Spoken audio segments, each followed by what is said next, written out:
Hello guys, कैसे हो आप सब। उम्मीद है आप सब बहुत अच्छे होंगे। तो गाइज़ आज के इस वीडियो के अंदर हम आपसे बात करेंगे कॉल सेंटर और बीपीओ जॉब के बारे में। आप कॉल सेंटर या बीपीओ में जॉब अगर करना चाहते हैं तो आप कैसे कर सकते हैं, इसकी एलिजिबिलिटी क्राइटेरिया क्या होगी, किस तरह से आप इसको अप्लाई कर सकते हैं, इसी के बारे में डिटेल में बात करेंगे। और सैलरी पैकेज क्या, कहाँ से कहाँ तक जाता है, इसी के बारे में डिटेल में बात करेंगे। तो चलिए शुरू करते हैं।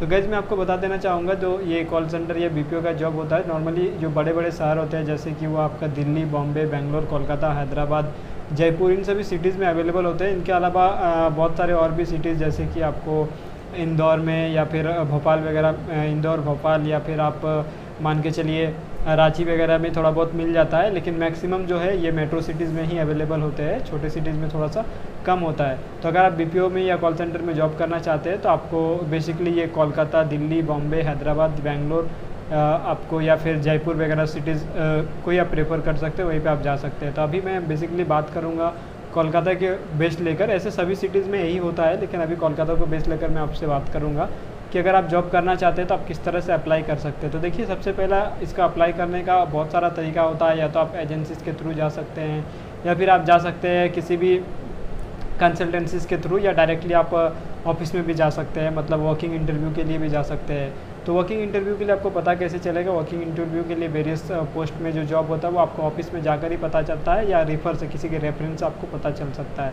अदरवाइज अगर आप कंसल्टेंसी के थ्रू जाते हैं तो डायरेक्टली आप कंसल्टेंसी के पास जा सकते हैं, वहाँ से आपको पता चल जाता है। लेकिन ध्यान पे रखने वाली बात यह है कि कंसल्टेंसीज़ के थ्रू अगर आप जाते हैं तो यहाँ पे जो मार्केट में मैक्सिमम जो कंसल्टेंसीज़ है वो फेक है। वो आपसे पैसे लेते हैं और काम भी आपको सही तरीके से नहीं दिला पाते हैं। तो मैं जो रिकमेंड करूँगा आपसे, वो रिकमेंड करूँगा कि आप ऑफिस में जाइए और ऑफिस में वर्किंग इंटरव्यू दीजिए। अगर आपके पास कोई रेफरेंस नहीं है तो आप किसी भी ऑफिस, जैसे कि आप सर्च कीजिएगा टॉप 10 डोमेस्टिक बीपीओ इन कोलकाता, तो टॉप 10 डोमेस्टिक कॉल सेंटर इन कोलकाता, तो आपको ऑफिस का लिस्ट मिल जाएगा। वो जो ऑफिस है उस ऑफिस में जाके वहाँ पे उनका कॉन्टैक्ट नंबर भी मिल जाता है। हो सकता है तो आप कॉन्टैक्ट भी कर सकते हैं, या फिर आप डायरेक्टली ऑफिस में जाके भी इंटरव्यू दे सकते हैं। तो ऑफिस में जाके अगर आप इंटरव्यू देते हैं तो बीपीओ कॉल सेंटर एक ऐसा इंडस्ट्री है जहाँ पे मैक्सिमम समय, अगर 12 महीने में मान के चलिए कि हर ऑफिस में, हर कंपनी में 12 महीने में 8 महीने 9 महीने तो इंटरव्यू चलता ही है। 1-2 महीना ऐसा रहता है जहाँ पे इंटरव्यू नहीं चलता है। तो मैक्सिमम समय जब भी आप जाएंगे उस समय आपका इंटरव्यू जो है वो चलता ही है। तो आप जब भी जाएंगे कॉल सेंटर में, जैसे कि आप मान के चलिए कोलकाता आते हैं तो 4-5 कॉल सेंटर अगर आप घूमते हैं तो आपको ये श्योरिटी है कि 5 अगर घूमते हैं तो 3 या 4 में तो इंटरव्यू चलेगा ही।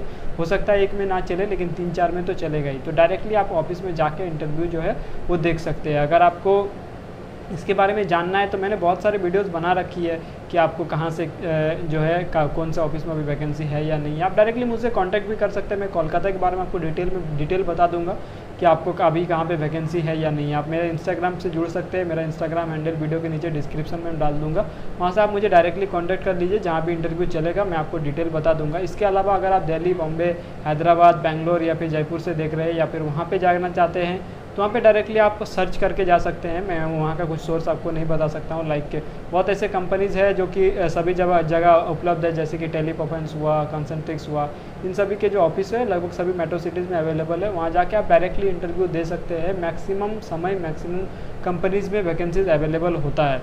ऐसा नहीं कि वैकेंसी अवेलेबल नहीं होता। अगर देखिए कुछ सिचुएशन में क्या होता है कि आप अगर नए सिटीज़ में जाते हैं, मान के चलिए कहीं बाहर से आप दिल्ली जा रहे हैं, तो दिल्ली में आपको पता नहीं होता है कि आपको कौन से कंपनीज़ में जाना है या फिर कहाँ पे जाना है। तो आप डायरेक्टली, सबसे सिंपल जो होगा वो आप गूगल कीजिए top 10 BPO in domestic BPO in Delhi. उसके बाद आपको वहाँ पे लिस्ट मिल जाएगा। उस ऑफिस में आप डायरेक्टली जाइए, और उस ऑफिस में आप डायरेक्टली जाने के बाद आप इंटरव्यू दे सकते हैं। अगर वैकेंसी चलेगा तो आपको तुरंत बोल दिया जाएगा, अगर वैकेंसी नहीं चलेगा तो आपको वहीं पे बोल दिया जाएगा कि अभी वैकेंसी नहीं है, तो आप दूसरे ऑफिस में जा सकते हैं। अदरवाइज़ अगर आपको कोलकाता के रिलेटेड कुछ भी जानकारी चाहिए तो आप मुझे डायरेक्टली जो है इंस्टाग्राम हैंडल पे मुझसे बात कर सकते हैं। आप मुझे इंस्टाग्राम पे मैसेज कीजिए, मैं आपको बता दूंगा कहाँ पे वैकेंसीज़ है या नहीं है। देखिए, मैं आपको यहाँ पे बता देना चाहूँगा, जहाँ पर भी वैकेंसीज़ होती है वहाँ पे जो है, ऐसा नहीं है कि अभी आपने मुझसे मैसेज किया, आप 10 दिन बाद आ रहे तो उस समय भी होगा। आज आप अगर आज मैसेज कर रहे हैं, मैं आपको बोल रहा हूँ कि हाँ आज वैकेंसी है, तो आपको आज या कल में ही आना पड़ेगा। क्योंकि ये जो होता है कि इस तरह के वैकेंसीज होते हैं, लाइक ये जो है अभी इंटरव्यू हुआ, आपका अभी सिलेक्शन हो गया, हो सकता है आपका ज्वाइनिंग कल से ही हो जाए। ऐसा नहीं है कि आपको 10 दिन 1 महीने का समय दिया जाता है। ये जो इंडस्ट्री है इसमें ऐसा नहीं होता है। यहाँ पर आपको तुरंत जो है वो इंटरव्यू होता है, तुरंत ही ज्वाइनिंग हो जाता है। और दूसरे जो इंडस्ट्री होते हैं उसमें समय लगता है और अलग अलग प्रोसीजर होता है। यहाँ पे जो भी प्रोसीजर होना है 1-2 दिन के अंदर अंदर हो जाता है, उसके बाद आपका जो ज्वाइनिंग है वो हो जाता है। और ऐसा नहीं कि सिर्फ कोलकाता में, ऑल ओवर इंडिया में जहाँ भी आप बीपीओ या कॉल सेंटर में जाएंगे वहाँ पे यही सिस्टम है। 1 या 2 दिन, मैक्सिमम 2 दिन लगेगा आपका इंटरव्यू कंप्लीट होने में। इंटरव्यू कंप्लीट होने के बाद आपको जल्द से जल्द ज्वाइनिंग 1-2 दिन के अंदर, या फिर मैक्सिमम समय में 7 दिन, 8 दिन, 10 दिन का समय लिया जाता है, उससे ज़्यादा नहीं लिया जाता। इतने दिन के अंदर अंदर आपका जो ज्वाइनिंग है वो हो जाता है। और इसमें जो मिनिमम क्वालिफिकेशन है गाइज, अगर आप डोमेस्टिक बीपीओ के लिए जा रहे हैं तो इसमें आपका मिनिमम क्वालिफिकेशन 12 जो है वो होना ही चाहिए। 12 से नीचे रहता है तो बीपीओ इंडस्ट्री में आपका जो है जॉब नहीं मिल सकता है। मिनिमम जो है 12 होना ही चाहिए। लेकिन 12 ऐसा है कि अगर आप 12 आपके पास क्वालिफिकेशन आपका सिर्फ 12 है, लेकिन आप आईजीबी के लिए मतलब प्रमोशन के लिए अप्लाई करेंगे तो वहाँ पे आपको ग्रेजुएशन मांगा जाएगा। तो अगर आपका ग्रेजुएशन है तो ज़्यादा अच्छा बात रहेगा।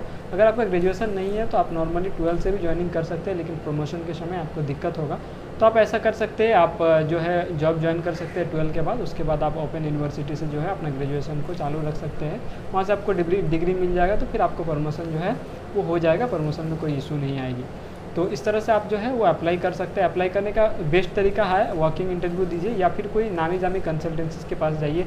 जैसे कि मैंने इससे पहले भी बताया था, कैली वेचार आप जा सकते हैं, इनोव जा सकते हैं, आप टिमलीज जा सकते हैं। ये जो कंपनी, मैं 3 कंपनी का नाम बता रहा हूँ, ये सभी सिटीज़ में अवेलेबल होते हैं। ऐसा नहीं कि कोलकाता में, आप दिल्ली जाइए, बॉम्बे जाइए, आप हैदराबाद जाइए, बैंगलोर जाइए, जयपुर जाइए, सभी सिटीज़ में अवेलेबल है। वहाँ पे जाके उनका जो ऑफिस का देखिए, ऑफिस का एड्रेस तो मैं यहाँ पे एक करके नहीं बता पाऊँगा। आप उनका जो ऑफिस का एड्रेस है वो गूगल कर लीजिए, या फिर अगर आपको चाहिए, अगर मुझसे डायरेक्टली बात करना, तो आप मुझे इंस्टाग्राम पे मैसेज कीजिए, मैं आपको हेल्प करूँगा। तो आप इस तरह से डायरेक्टली, या तो आप जो बीपीओ कंपनी है उसके ऑफिस में डायरेक्टली जाके आप इंटरव्यू दीजिए, या कोई कंसल्टेंसी के थ्रू जाइए। लेकिन कंसल्टेंसी ऐसा नहीं कि कोई फ़ोन कर दिया उसके थ्रू आप चल गए, क्योंकि वो मैक्सिमम केसेस में फेक होता है। आपको कोई नामी जामी कंसल्टेंसी के थ्रू जाना या फिर डायरेक्टली ऑफिस जाना सबसे अच्छा रहेगा, क्योंकि बीपीओ फील्ड ऐसा है कि आप डायरेक्टली वर्किंग इंटरव्यू वहाँ पे दे सकते हैं। अगर वैकेंसी चलेगा तो आपका सिलेक्शन हो जाएगा, अगर नहीं चलेगा तो वहाँ तुरंत आपको बता दिया जाएगा। तो फिर आप बाद में दूसरा इंटरव्यू के लिए या दूसरा ऑफिस जो है वो जाकर दे सकते हैं। और यहाँ पे जो देखिए सैलरी का पैकेज जो होता है, देखिए सैलरी जो है स्टार्टिंग सैलरी बहुत कम होती है। बीपीओ या कॉल सेंटर में अगर आप काम करना चाहते हैं तो मैं आपको बता दूँ, यहाँ पे स्टार्टिंग सैलरी जो है कोलकाता जो सिटीज़ है कोलकाता के अंदर थोड़ा सा कम होता है। इसके अलावा अगर दिल्ली बॉम्बे में होता है थोड़ा सा ज़्यादा कोलकाता से होता है। तो कोलकाता में जो स्टार्टिंग सैलरी आपको मिलता है 9 to 10,000, 10,000 से 11,000 आपको मिल जाएगा। 9 से 11 के बीच में आपको फ्रेशर को मिल जाएगा। उसके बाद अगर आपके पास एक्सपीरियंस होता है तो आपका बढ़ता जाएगा। लेकिन ये जो 10-11 हज़ार आपको मिलता है शुरू में, आपको यहाँ पे कॉल सेंटर या बीपीओ इंडस्ट्री जो है यहाँ पे और एक ध्यान देने वाली बात है, यहाँ पे ग्रोथ लेवल आपका बहुत अच्छा होता है। ऐसा नहीं कि आप अगर आज 10,000 कमा रहे तो 10 साल बाद भी आप 10,000 ही कमाएंगे। 10 साल बाद हो सकता है आपका जो 10,000 है वो 1 लाख में कन्वर्ट हो जाए। इतना ग्रोथ आपको कोई और जॉब में नहीं मिलता है जितना यहाँ पे मिलता है, या फिर सेल्स वगैरह में मिलता है। तो अगर आप एक कंपनी में मान के चलिए अच्छे समय तक काम करते हैं तो आपका जो सैलरी है वो सैलरी बढ़ने में समय नहीं लगेगा, लेकिन आपका जो स्टार्टिंग सैलरी रहेगा वो यही रहेगा। कोलकाता के हिसाब से अगर आप देखते हैं, कोलकाता में आपको 9, 10 या 11 हज़ार आपको फ्रेशर को मिल सकता है। इसके अलावा कोई अगर आप दिल्ली में जाते हैं, बॉम्बे में जाते हैं या बेंगलोर में जाते हैं तो वहाँ आपको 12-13 हज़ार से स्टार्टिंग करता है। ऐसा नहीं कि वहाँ पे 20 हज़ार से स्टार्टिंग करता है, 12-13 हज़ार से आपका स्टार्टिंग होगा। डोमेस्टिक बीपीओ में जाते हैं, कोई कंपनी होता है जिसमें 14-15 हज़ार भी देता है, लेकिन मैक्सिमम में 12-13 से ही आपका स्टार्टिंग होगा। ठीक है, तो ये तो रही सैलरी की बात। और यहाँ पे देखिए बीपीओ इंडस्ट्री जो है, ये कॉल सेंटर इंडस्ट्री, यहाँ पे 24/7 काम होता है, इसलिए आपको कोई भी शिफ्ट में काम करना पड़ सकता है। अगर आप घर से सोचकर ये आएंगे कि मुझे दिन में सुबह 10 बजे से शाम के 7 बजे तक जॉब करना पड़ेगा या काम करना पड़ेगा, तो ये पॉसिबल बहुत सारी जगह में नहीं होता है। यहाँ पे आपको माइंडसेट बना के आना पड़ेगा कि हो सकता है आपको नाइट शिफ्ट भी करना पड़े, हो सकता है आपको डे शिफ्ट भी करना पड़े। तो इसमें आपको पंक्चुअल रहना पड़ेगा। आपको जो है शिफ्ट टाइमिंग के लेकर कोई इशू नहीं होना चाहिए। और सैलरी शुरू में आपको थोड़ा सा कम मिलेगा, लेकिन बाद में आपको जो सैलरी है वो अच्छा मिलेगा।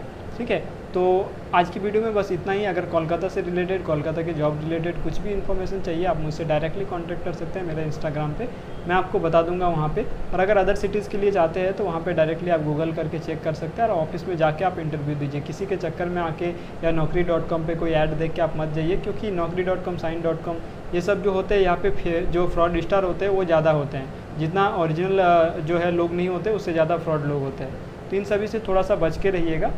तो उम्मीद करता हूँ आज का छोटा सा ये वीडियो पसंद आया होगा आप सभी को। अगर कुछ भी दिक्कत हुआ होगा या कुछ भी आपका कमेंट है या कुछ भी आप कहना चाहते हैं तो नीचे कमेंट बॉक्स में आप कमेंट कर सकते हैं। अदरवाइज मुझसे डायरेक्टली बात करना चाहते हैं तो इंस्टाग्राम में मेरे जुड़ सकते हैं। तो आज की वीडियो में बस इतना ही। उम्मीद करता हूँ आप सभी को वीडियो पसंद आया होगा। अगर वीडियो पसंद आया तो प्लीज़ से लाइक करें, शेयर करें अपने सारे दोस्तों के साथ। और इस तरह के इंटरेस्टिंग और लेटेस्ट वीडियो देखने के लिए हमारे चैनल को सब्सक्राइब करके रखें। धन्यवाद, आपका दिन शुभ हो।